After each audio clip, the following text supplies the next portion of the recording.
For history majors Jaime Trotter and Matt Turner, history is much more than old pictures and classroom lectures.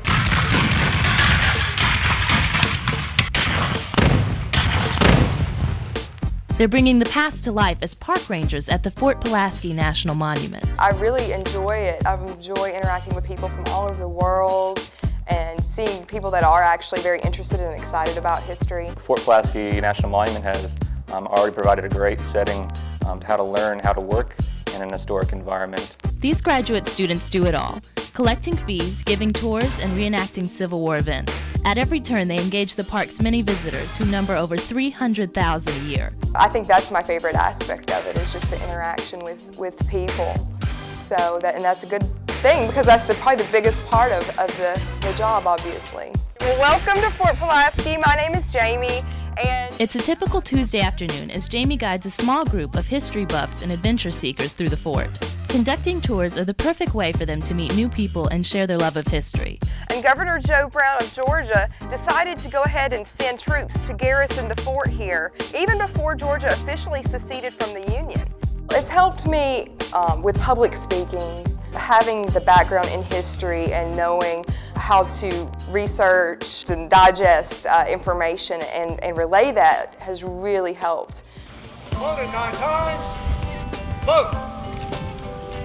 The park rangers often replace their ranger uniforms with 19th century clothing and act as living historians.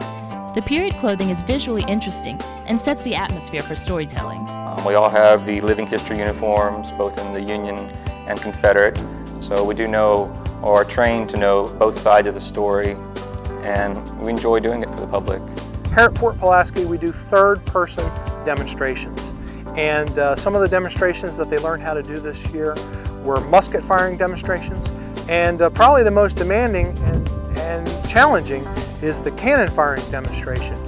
They bring a lot of visitors out here. They're probably the most popular things for the park, and everybody likes a big explosion. A crowd favorite is the weapon demonstrations. Matt and the rest of the cannon crew load the barrel with a blank charge. Onlookers are instructed to brace themselves for the blast. It is a little nerve-wracking. I think your heart's beating a little fast. You have your earplugs in so you can hear your heartbeat going. You're just hoping everything goes right. The order to fire is given, followed by an enormous boom and a body-jolting shockwave. A lot of people come out here to see the cannon firing. They come out here to see a big explosion, the smoke, and some might not realize that these were actually used on the battlefield to kill people. But it's our job here to make sure that story does get told in a respectful way. Although they've been on the job for several months, both students plan to stay with Fort Pulaski as long as they're in school. They've been great. They've been very dependable, very reliable. They were exactly what I was looking for. Armstrong delivered perfectly, and I hope we gave something equally valuable to the Armstrong students. Jamie will one day leave the fort to teach history, while Matt has decided to focus his career on interpretive history at Fort Pulaski. For Compass Interactive, I'm Barbara Irwin.